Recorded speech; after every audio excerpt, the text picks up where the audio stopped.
दोस्तों नमस्कार, मैं जगन्नाथ गौतम सियासत हिंदुस्तान यूट्यूब चैनल पर आपका स्वागत है। दोस्तों, आज जो सोशल मीडिया पे चल रहा है उसे ही पूरा देश और पूरी दुनिया देख रही है।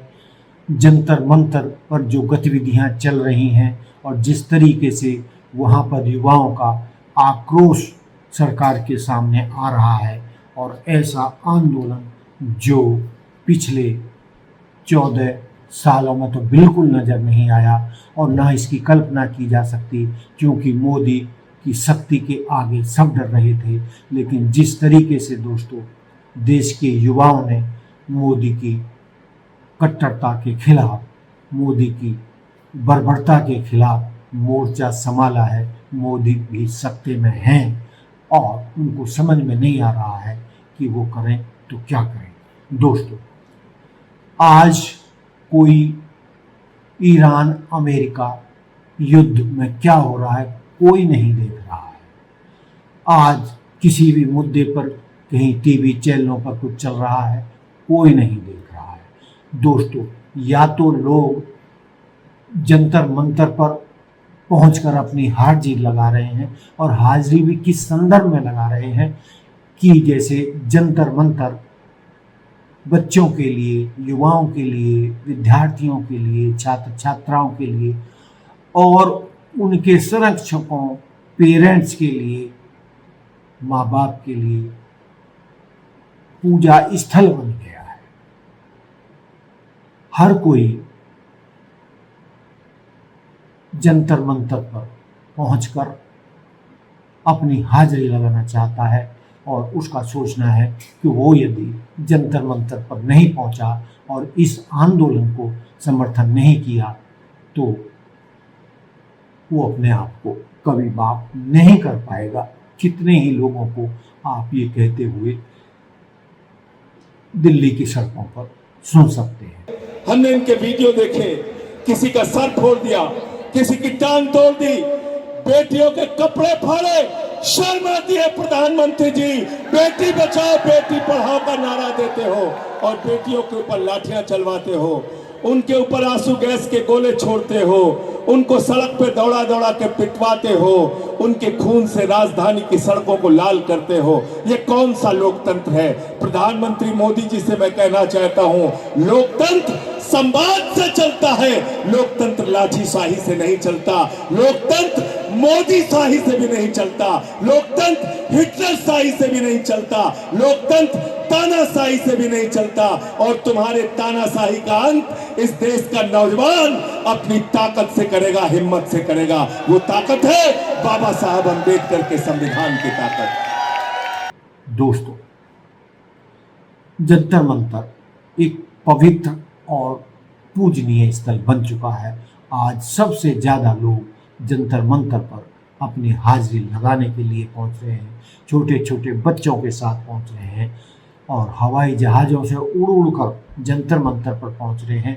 विदेशों से NRI 7 समुंदर पार से चलकर जंतर मंतर पर पहुंच रहे हैं। और दोस्तों, लेकिन आप सोच रहे होंगे कि विदेशों में बैठे भारतीय इस आंदोलन को किस नज़रिए से देख रहे हैं और उनकी नज़र में यह आंदोलन क्या है और उनका नज़रिया क्या है। इस पर भी हम अमेरिका में बैठे एक युवा भारतीय का आपको वीडियो दिखाएंगे, जिससे कि वो कैसा समझ रहे हैं, उनके नज़रिए में जंतर मंतर का आंदोलन है, उसके क्या मायने हैं। सोशल मीडिया पे मैं देख रहा हूँ बहुत से लोग कह रहे हैं जंतर मंतर मत आओ, और उसका मैं कारण बता देता हूँ क्यों नहीं आने के लिए बोल रहे हैं। अगर आप एक बार आ गए फिर आपका जाने का मन नहीं करेगा। ये ऐसा कल्ट बन चुका है कि जहाँ पर लोग सिविक सेंस की बातें कर रहे हैं, लोग अपने आप ही सड़कें क्लीन कर रहे हैं, झाड़ू लगा रहे हैं। ये ऐसा रेवोल्यूशनरी मूवमेंट बन गया है जहाँ पर लोग एक दूसरे की हेल्प कर रहे हैं। लोग कास्ट की नहीं बात कर रहे, धर्म की बात नहीं कर रहे हैं, लोग पॉलिटिकल पार्टी की बात नहीं कर रहे हैं। पता नहीं रैंडमली कहां से खाना आ रहा है। लोग दुबई से खाना ऑर्डर कर रहे हैं, अमेरिका से खाना ऑर्डर कर रहे हैं, मुंबई से खाना ऑर्डर कर रहे हैं। खाने को क्या क्या नहीं मिल रहा भाई वहां पे, बर्गर, पिज्जा, सबवे, और जो हेल्थ कॉन्शियस है उसे प्रोटीन बार मिल रही है, प्रोटीन शेक मिल रहे हैं। रैंडमली एक दूसरे के लिए लोग पंखा कर रहे हैं। इस मूवमेंट ने बदल दिया है पूरे इंडिया को, या फिर इस मूवमेंट ने उन लोगों को बाहर निकाला है जो इस सोच के लोग थे, वो आ नहीं पा रहे थे अंधभक्तों की हरकतों की वजह से। अब गोदी मीडिया की साख तो पहले ही खत्म थी, लेकिन मुद्दे की बात यह है कि अब गोदी मीडिया भी मोदी को नहीं बचा पा रहा है और पूरी दुनिया में लोग सिर्फ और सिर्फ सोशल मीडिया पर जंतर मंतर पर चल रहे आंदोलन को देख रहे हैं। और पूरी दुनिया में जहाँ जहाँ भी भारतीय रहते हैं सब NRI सड़कों पर हैं और बच्चों के साथ जो मोदी सरकार ने, मोदी की पुलिस ने बर्बरता की है विदेशों तक में, उसकी मुखालफत हो रही है। और कई भारतीय जो विदेशों में रह रहे हैं वो किस नज़रिए से देखते हैं उसके बारे में मैंने आपसे कहा, और इस बारे में हम एक NRI भारतीय की वीडियो भी आपको दिखाएंगे कि वो किस नज़रिए से इस आंदोलन को देख रहे हैं। दोस्तों, जो मोदी जी का गुब्बारा था देश में विदेश में, जो मोदी मोदी करते थे, अब वो छिपते फिर रहे हैं, अब चेहरे छिपा रहे हैं। और यदि सामने आ रहे हैं, जैसा कि कई नेताओं ने घोषणा की थी, भाजपा के नेताओं ने, या ये घोषणा की थी जो भाजपा से जुड़े हुए संगठन है, चाहे RSS है, बजरंग दल है, गोरक्षा दल, कि जो भी हिंदूवादी संगठन है वो सड़कों पर उतरें और इन आंदोलनकारियों की कुटाई करें। लेकिन दोस्तों, वो उसके उल्टा रहा है।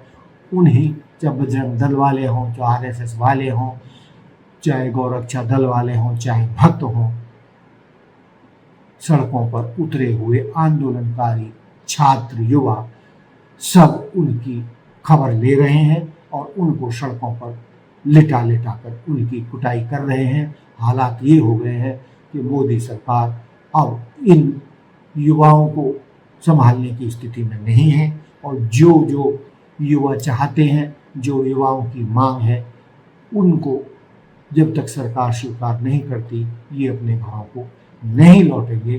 क्योंकि इस आंदोलन को पूरे देश में बल्कि विदेशों से भी समर्थन मिल रहा है, और विदेशों में बचे भारतीय भी इस आंदोलन को समर्थन दे रहे हैं, उनको खाना भेज रहे हैं, इतना खाना भेज रहे हैं कि उन आंदोलनकारियों को वो वापस करना पड़ रहा है कि वो खा नहीं पा रहे, जबकि हज़ारों हजार आंदोलनकारी जंतर मंतर पर हैं, लेकिन इतना खाना वहाँ पर लोग भेज रहे हैं कि वो बच रहा है, और उनसे अपील की जा रही है कि इतना खाना ना भेजें। पता नहीं रैंडमली कहां से खाना आ रहा है। लोग दुबई से खाना ऑर्डर कर रहे हैं, अमेरिका से खाना ऑर्डर कर रहे हैं, मुंबई से खाना ऑर्डर कर रहे हैं। खाने को क्या क्या नहीं मिल रहा भाई वहां पे, बर्गर, पिज्जा, सबवे, और जो हेल्थ कॉन्शियस है उसे प्रोटीन बार मिल रही है, प्रोटीन शेक मिल रहे हैं। रैंडमली एक दूसरे के लिए लोग पंखा कर रहे हैं। इस मूवमेंट ने बदल दिया है पूरे इंडिया को।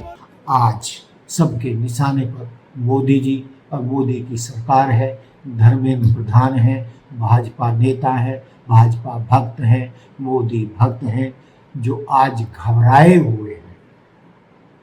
और कब किस भाजपा नेता की ठुकाई हो जाए, कब किसकी गाड़ी तोड़ दी जाए, इसलिए भाजपा नेता घरों से निकलने में घबरा रहे हैं। और दोस्तों, ये मान के चलिए, ये जो देश का युवा सड़कों पर उतरा है, जो जैन जी सड़कों पर उतरा है, बेशक मोदी भक्त इसकी कितनी आलोचना कर लें, लेकिन ये तो दूसरी क्रांति शुरू हो चुकी है।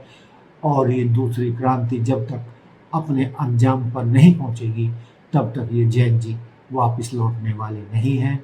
क्योंकि मोदी ने जो पूरे देश में डर फैलाया था, खौफ फैलाया था, अब देश की जनता इस जंतर मंतर के आंदोलन के बाद बेखौफ हो चुकी है, मोदी से डरना बंद हो चुका है। और चाहे बच्चे हैं, बूढ़े हैं, जवान हैं, सब जंतर मंतर पर पहुंच रहे हैं और उस पवित्र स्थल पर अपनी हाजिरी लगाना चाहते हैं। तो दोस्तों, ये है ऐसा जंतर मंतर का आंदोलन जो दिनों दिन रात चौगुनी बढ़ता जा रहा है। पूरी नई दिल्ली में पैर रखने की जगह नहीं है, पुलिस उन्हें संभाल नहीं पा रही है। बेशक मेट्रो स्टेशन बंद किए जा रहे हैं और उनको आने से रोका जा रहा है, लेकिन दोस्तों एक सीमा तक ही सरकार जनता को रोक सकती है, लेकिन वो सीमा पार हो चुकी है। अब जनता पुलिस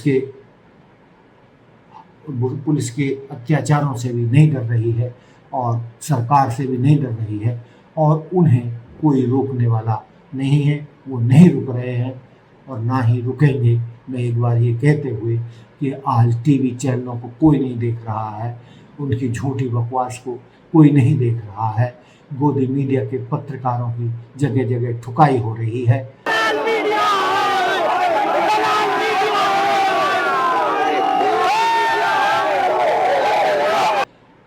और जिस बेशर्माई से वो मोदी के हक में कोई मुद्दे उठा रहे हैं, उनको पीटा जा रहा है, उनको भी ठिकाने पर लाया जा रहा है। तो दोस्तों जो ये सब कुछ चल रहा है, जंतर मंतर पर जो आंदोलन चल रहा है, जिस बर्बरता के साथ पुलिस ने हमारे बच्चों को कूटा, उनके सर फोड़े, उन पर लाठियां बरसाई, उनके हाथ पैर तोड़े, आप इस मुद्दे पर क्या कहना चाहते हैं? आपकी क्या राय है? क्या जंतर मंतर का जो आंदोलन है वो सही है? क्या मोदी सरकार को उनकी बातें माननी चाहिए या नहीं? ये फैसला मैं आपको छोड़ कर जाता हूँ। देखते रहिए सियासत हिंदुस्तान। जय हिंद, जय भारत, जय संविधान। नमस्कार, धन्यवाद।